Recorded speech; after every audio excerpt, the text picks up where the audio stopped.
Nintendo Switch di tahun 2022, apakah masih layak untuk dibeli di tahun ini? Jawaban singkatnya iya, Nintendo Switch masih layak untuk dibeli di tahun ini. Untuk jawaban panjangnya, kalian bisa tonton video ini sampai selesai. Halo guys, balik lagi di channel KD Gadget. Di video kali ini saya mau bahas tentang Nintendo Switch di tahun 2022. Apakah masih layak untuk dibeli di tahun ini? Kemudian beli Nintendo Switch yang mana? Nintendo Switch biasa, Nintendo Switch OLED, atau Nintendo Switch Lite? Lalu game apa aja sih yang bagus di Nintendo Switch itu? Semuanya akan saya bahas di video ini. Nintendo Switch rilis di tahun 2017, jadi bisa dibilang usianya sudah 5 tahun lebih. Di tahun kelimanya ini, Nintendo Switch punya pilihan game yang sangat banyak. Tapi sebelum kita ngomongin gamenya, saya mau bahas hardware Nintendo Switch-nya dulu. Dari segi hardware, Nintendo Switch ini sebetulnya lebih mirip kayak smartphone. Soalnya dia menggunakan arsitektur ARM. Untuk chipsetnya dia menggunakan Nvidia Tegra X1. RAM-nya 4GB aja, internal storage-nya 32GB untuk Nintendo Switch yang biasa dan Nintendo Switch Lite. 64GB untuk Nintendo Switch OLED. Layarnya 6,2 inch untuk Nintendo Switch yang biasa, 5,5 inch untuk Switch Lite, dan 7 inch untuk Switch OLED. Kemudian resolusi layarnya 720p aja untuk semua jenis Nintendo Switch. Kalau dilihat speknya, Nintendo Switch ini memang kelihatan kentang banget. Bayangin aja, HP yang rilis di tahun 2022 ini sudah banyak yang menggunakan RAM 8GB, bahkan ada yang RAM-nya 12GB. Sedangkan Nintendo Switch ini RAM-nya cuma 4GB aja. Kemudian internal memorinya cuma 32 atau 64GB aja. Padahal HP Android yang rilis di tahun ini paling kecil memorinya 128GB. Belum lagi resolusi layar Nintendo Switch ini cuma 720p aja, udah kayak HP kentang. Tapi jangan salah, walaupun speknya kentang, Nintendo Switch bisa menjalankan game-game berat macam Witcher 3, Doom Eternal, bahkan game sekelas Crysis pun bisa dimainkan di Nintendo Switch. Sesuatu yang belum tentu bisa dilakukan HP flagship terbaru sekalipun. Soal game nanti kita akan bahas lebih dalam lagi. Saya mau bahas dulu jenis-jenis atau varian Nintendo Switch yang bisa kita beli. Setidaknya ada 3 varian Nintendo Switch yang ada di pasaran saat ini, yaitu Nintendo Switch biasa, Nintendo Switch Lite, dan Nintendo Switch OLED. Pertanyaannya, beli Nintendo Switch yang mana? Kalau budgetnya 2 jutaan aja dan nggak butuh main di TV, pilihannya adalah Nintendo Switch Lite. Nintendo Switch Lite harganya paling terjangkau, size-nya paling kecil, nggak bisa dimainkan di TV, dan bodinya paling solid.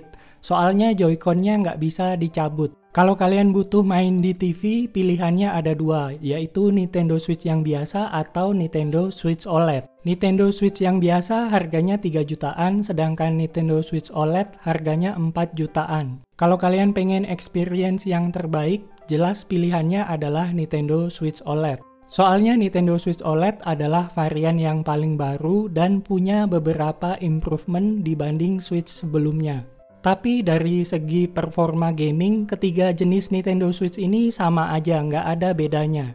Jadi sebetulnya nggak ada pilihan yang salah, tinggal sesuaikan aja dengan playstyle dan juga budget yang kalian punya. Selain beli konsolnya, pasti kita juga wajib siapin dana untuk membeli gamenya, baik itu game fisik maupun game digital.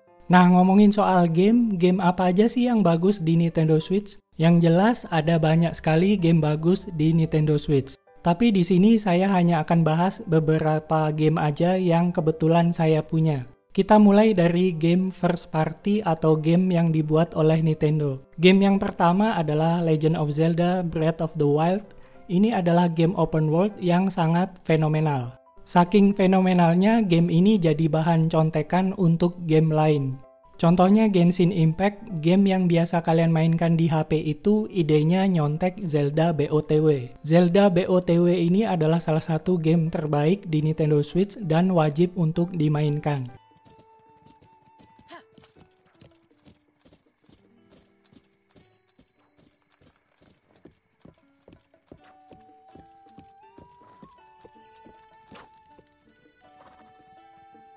Game selanjutnya adalah Super Mario Odyssey. Ini adalah game 3D platforming yang sangat bagus dan asik banget untuk dimainkan.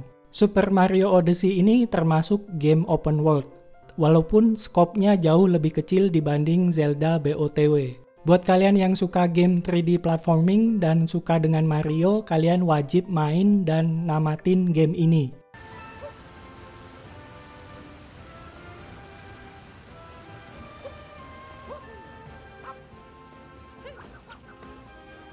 Game selanjutnya adalah Super Mario U Deluxe. Nah, buat kalian yang lebih suka game Mario 2 dimensi, kalian bisa mainkan Super Mario U Deluxe. Game ini bisa dimainkan sampai dengan 4 pemain sekaligus, jadi kalian bisa main dengan teman atau keluarga. Kemudian ada sekitar 160 stage atau level yang bisa dimainkan di game ini. Jadi kalian bisa mainkan game ini dalam jangka waktu yang cukup lama.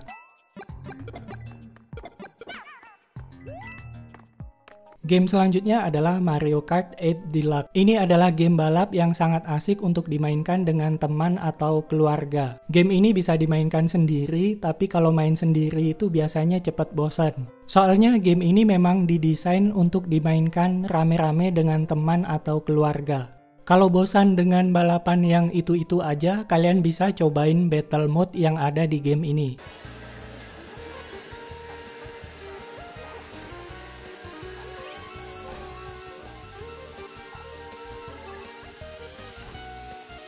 Game selanjutnya adalah Kirby Forgotten Land. Ini adalah game 3D platforming sama kayak Mario Odyssey, tapi bedanya game ini bukan open world. Walaupun bukan game open world, tapi game ini punya gameplay mekanik yang sangat unik dan juga kreatif banget. Buat kalian pecinta 3D platforming, kalian wajib main game ini.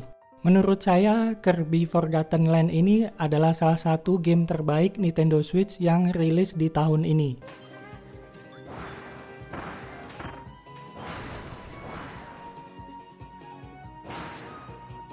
Oke, kita ke game selanjutnya yaitu Animal Crossing New Horizon.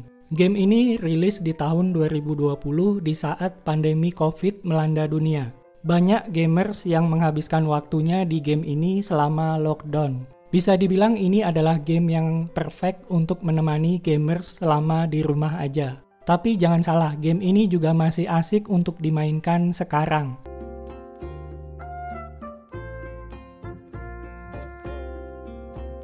Oke, kita lanjut bahas game third party yang ada di Nintendo Switch. Ada banyak game third party AAA yang sangat bagus di Nintendo Switch. Salah duanya adalah Doom 2016 dan juga Doom Eternal. Kedua game ini bisa dimainkan dengan baik di Nintendo Switch walaupun frame rate-nya cuma 30 fps aja.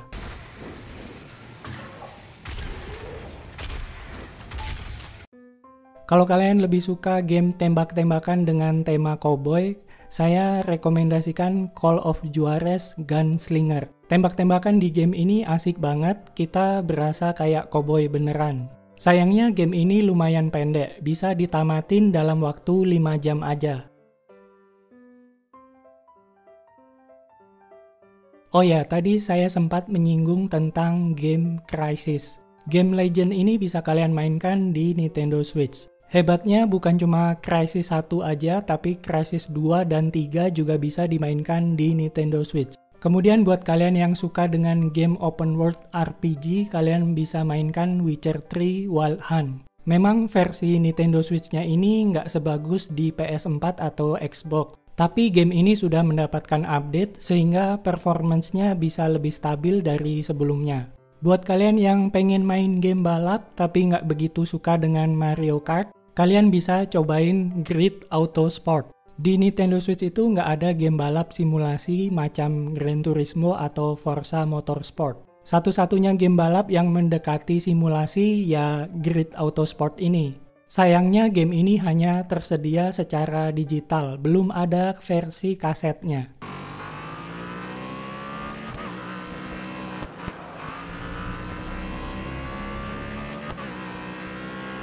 Itu dia tadi beberapa game Nintendo Switch yang menurut saya recommended untuk dimainkan. Masih banyak lagi game-game bagus lainnya yang nggak bisa saya sebutin satu-satu di sini. Dan kedepannya Nintendo Switch ini masih akan mendapatkan support game-game terbaru. Baik itu game first party Nintendo maupun game-game dari third party. Itu sebabnya saya bilang Nintendo Switch masih layak untuk dibeli di tahun ini. Jadi buat kalian yang baru mau beli Nintendo Switch di tahun ini, nggak usah berkecil hati. Walaupun kalian telat 5 tahun, tapi kalian punya pilihan game yang sangat banyak untuk dimainkan. Itu dia tadi Nintendo Switch di tahun 2022. Jadi kesimpulannya Nintendo Switch ini masih layak untuk dibeli di tahun ini. Nah, buat kalian yang pengen beli Nintendo Switch, kalian bisa cek link pembeliannya di deskripsi video ini. Segitu aja video kita kali ini, semoga video ini bermanfaat. Jangan lupa like video ini dan subscribe ke channel KD Gadget. Kita ketemu lagi di video selanjutnya.